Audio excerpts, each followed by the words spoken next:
One evening in late 2003, a 22-year-old man named Michael Bridges sat down on the stands of a professional hockey game in Calgary. Michael lived in a city called Brandon. For the last year, Michael's life had gone really badly. He was struggling financially, had gone through a recent terrible breakup, but then he'd won an all-expenses paid trip to Calgary for this hockey game. A stocky guy with a mustache sat down right next to Michael, and he said, "I won this ticket in a sweepstakes." Michael was like, "Dude, me too." As the hockey game ended, Rock asked Michael if he wanted to go together to a club, and as soon as they got there, Brock appeared to have a lot of money. Michael thanked Brock for making this such a fun night. He said he really didn't want to leave and go back to his hometown of Brandon. Brock stopped and he's like, "I'm moving to Brandon for work. If you help me find an apartment, maybe I can repay the favor by helping you get some work." A couple of months later, Michael rode in the passenger seat of Brock's car, and suddenly Brock's phone rang. Michael could tell right away that he was speaking to his boss. Brock had moved to Brandon and Michael had helped him find the apartment, and in exchange, Brock helped Michael find some work. Brock had asked Michael to start delivering these packages, but he warned Michael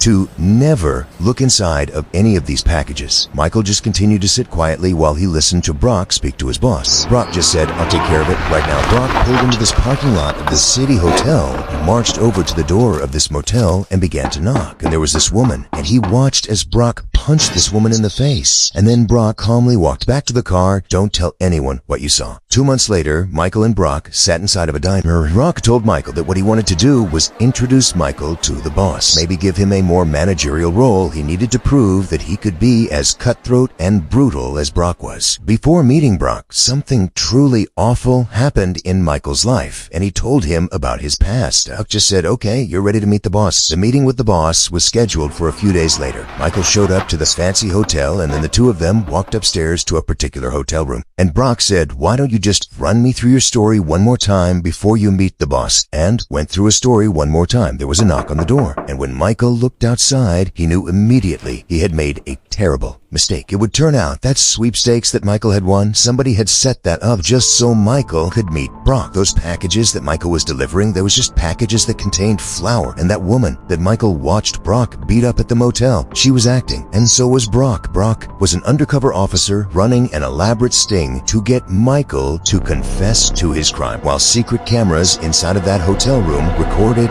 every single word he said. Michael's crime was murder. 2 years earlier, his girlfriend, Erin Chorney, had tried to break up with him. He attacked her, and then he drowned her in the bathtub. And so this was the story he told Brock. And so when they heard that knock on the door, they saw a whole bunch of police officers coming into the hotel room to arrest him. Erin's body was recovered from the dump site where Michael had left her, and she was given a proper burial. As to Michael, he was convicted of her murder and sentenced to life in prison.